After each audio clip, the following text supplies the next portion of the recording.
Welcome back to the channel. This is my dad's truck. It ended up needing new shocks, so we're going to do that today. Here's some Fox shocks. That's what he wanted. This video covers any kind of brand, no matter what it is, and a reminder to keep this green strap on there. It'll make installation way better, way easier. The first thing you're going to want to do is remove the tire, and we'll get started. Now that we have it jacked up, you can see the whole shock right there at the bottom. You can see it's kind of rusted, and here in a minute I'll show you more why it's worn out, but we're going to start there. Get a little closer. Up here we're going to take the top bolt out first, and then we're going to do the bottom one, remove the whole shock, and then we're going to put this one just in its place. Pretty self-explanatory.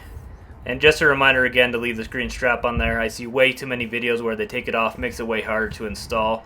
You're going to start with an 18mm on the back, 15 on the front. Just loosen it up, don't take it off. Same thing here on the bottom. I'm using a 3/4. At some point someone will put a different nut on this, but yours is an 18mm. Make sure you do that. On the bottom you can actually take it out, and you'll see here one way to test if it's worn out or not. First off, it was easy to take off. Second off, look how slowly that's rebounding. It should not rebound that slow. And if you do test with the new one, then it would rebound a lot faster. I don't recommend doing that because it's hard to get back on. Now here at the top, you can take out the top nut and bolt and just put this aside for now. And once you put that aside, you can grab the new one and bring it in here. The best way to put this in is look for this little rubber cap right here, and you're going to want to face that down. It makes it a lot easier to not get water and other stuff in there. So just look for that and face that down when you put it in. So you're just going to put it up here inside the little bracket, and then you're just going to slide the bolt on in. Once you get the bolt in there, just put the nut on the back so it doesn't fall out. You don't need to do anything too crazy yet, just get it snug. Down here at the bottom it's the same thing, and this is why you're going to leave the green strap on there. Look how easy this is to put on. Otherwise you got to get a crowbar in there to get this on there. This one just slides right in. Similar thing, I'm just going to slide the nut on there just to make sure it doesn't fall off for now.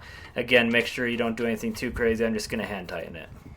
Next you're going to get your wrench and socket, and you're just going to tighten it up, not too tight because you're going to use a torque wrench on this to make sure it's perfect. After you get that snug right there, you're going to go up to the top, make sure it's snug. Again, don't over tighten it. You're going to use a torque wrench on it in a minute. And you're going to torque both the top and the bottom to 66 pound-feet. Once you hear it click, remove it. Same thing with the bottom. Once you hear it click, remove it. Now that you got both nuts and bolts in, you can cut away the green strap here. Just take a pair of scissors and cut it. See how fast that rebounded? With the old shock, it would not have done that. Not only is this going to improve the ride, it's also going to improve the look of the truck. I like how it looks so far. And right here I just have a comparison to show you the old shock versus new shock. These old ones were just hammered. The truck has over 100,000 miles on it, and they were hard miles, very hard miles. My dad's the second owner, and the first owner, he put a lot of really hard miles on it.